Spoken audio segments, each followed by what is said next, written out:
ಓಂ ನಮಃ ಶಿವಾಯ. ನಮಸ್ತೆ ವೀಕ್ಷಕರೇ, ನಾನು doctor Vinutha Rajesh. Star destiny ವೀಕ್ಷಕರಿಗೆ ಎಲ್ರಿಗೂ ನನ್ನ ಕಾರ್ಯಕ್ರಮಕ್ಕೆ ಸ್ವಾಗತ.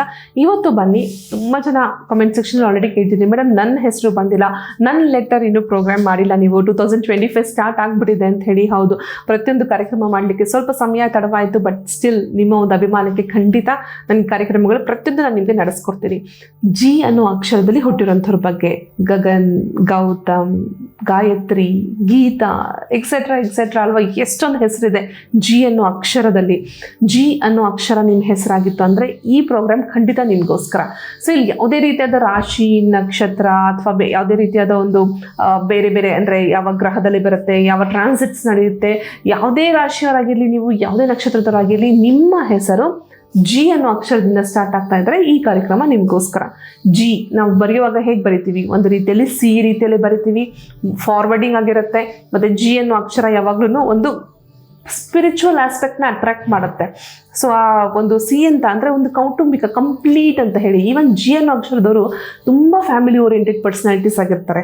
ಸೊ 2025ಗೆ ಬರೋಣ, ಬಟ್ ಸ್ವಲ್ಪ ಕ್ಯಾರೆಕ್ಟರಿಸ್ಟಿಕ್ಸ್ ತಿಳ್ಕೊಳ್ಳೋಣ. ಜಿ ಅನ್ನೋ ಅಕ್ಷರ ನೀವು ಹೆಸರಿಟ್ಕೊಂಡಾಗ ಯಾವ ರೀತಿಯಾದ ಒಂದು ಪರ್ಸೆಪ್ಷನ್ ಬರುತ್ತೆ ಅಂತ ಹೇಳಿ. ಸೊ ಕೌಟುಂಬಿಕವಾಗಿರುವಂಥದ್ದು, ಕಂಪ್ಲೀಟ್ ಆಗಿರೋವಂಥದ್ದು. ಅಂದರೆ ಸಿ ಅಂತ ಬಂದಾಗ ಹೇಗೆ ನಾವು ಸ್ಮೈಲಿಂಗ್ ಅನ್ನೋಂಥ ಒಂದು ಕೊಡ್ತೀವಿ, ಅದೇ ರೀತಿಯಲ್ಲಿ ಜಿ ಅವರು ಅಷ್ಟೇ ಎವರ್ ಸ್ಮೈಲಿಂಗ್ ಆಗಿರ್ತಾರೆ. ಯಾವಾಗಲೂ ನಗ್ನಗ್ತಾ ಇರ್ತಾರೆ. ಕಷ್ಟಗಳು ಬಂದರೂ ಸಹ ತುಂಬ ನಗ್ನಗ್ತವಾಗಿ ಸ್ವೀಕರಿಸ್ತಾರೆ. ತುಂಬಾ ಪೇಷನ್ಸ್ ಆಗಿ ಅದನ್ನು ಹ್ಯಾಂಡಲ್ ಮಾಡ್ತಾರೆ. ಬೇರೆ ಕೆಲವೊಂದು ನಕ್ಷತ್ರಗಳು ಅಥವಾ ಬೇರೆ ಕೆಲವೊಂದು ಲೆಟರ್ಸ್ನ ನೋಡ್ಬೋದು ನೀವು. ತುಂಬ ಕೋಪ ಏನೋ ಒಂದು ಸ್ವಲ್ಪ ಕಷ್ಟ ಬಂದು ಸ್ವಲ್ಪ ಆ ಕಡೆ ಈ ಕಡೆ ಆದ್ರೂ ತಡ್ಕೊಳಕ್ಕಾಗಲ್ಲ.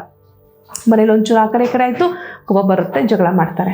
ಬಟ್ ಜಿ ತುಂಬ ತುಂಬ ತುಂಬ ಸೌಮ್ಯ ಸ್ವಾಭಾವಿಕವಾಗಿರೋಂಥವ್ರು.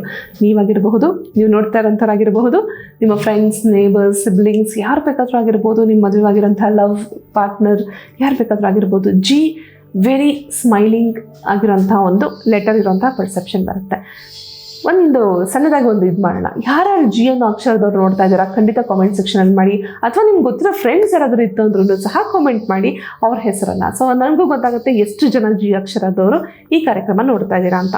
2025 ವಿಚಾರವಾಗಿ ಹೇಳಬೇಕು ಅಂತಂದರೆ 2025ಗಿಂತ ಮುಂಚಿತವಾಗಿ ಇನ್ನೊಂದು ಕೆಲವು ಬೇಸಿಕ್ ಥಿಂಗ್ಸ್. ಜಿ ಅನ್ನೋ ಅಕ್ಷರದಲ್ಲಿ ನಾವು ಆಲ್ಫಾಬೆಟಿಕಲ್ ಆರ್ಡರ್ ಅಂದರೆ ಇಂಗ್ಲೀಷ್ ಆಲ್ಫಾಬೆಟಿಕಲ್ ಆರ್ಡರಲ್ಲಿ ಬರೆಯೋಕ್ಕೆ ಹೋದಾಗ ಜಿ ಅನ್ನೋ ಅಕ್ಷರ 7ನೇ ಸಂಖ್ಯೆಗೆ ಬರುತ್ತೆ. ಅಂದರೆ 7ನೇ ಪೊಸಿಷನಲ್ಲಿ ಸ್ಟ್ಯಾಂಡ್ ಮಾಡುತ್ತೆ.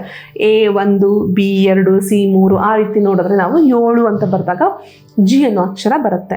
ಸೊ 7 ಕೇತುವಿನ ಒಂದು ಅಧಿಪತ್ಯಕ್ಕೆ ಬರುವಂತಹ ಒಂದು ಸಿಂಬಲ್ ಆಗಿರುತ್ತೆ. ಹಾಗಾಗಿ ಜಿ ಅಕ್ಷರದವರು ಸ್ಪಿರಿಚುವಲ್ ತುಂಬ ಜಾಸ್ತಿ ಇರುತ್ತೆ. ಸ್ಪಿರಿಚುವಾಲಿಟಿನ ತುಂಬ ಇಷ್ಟಪಡ್ತಾರೆ.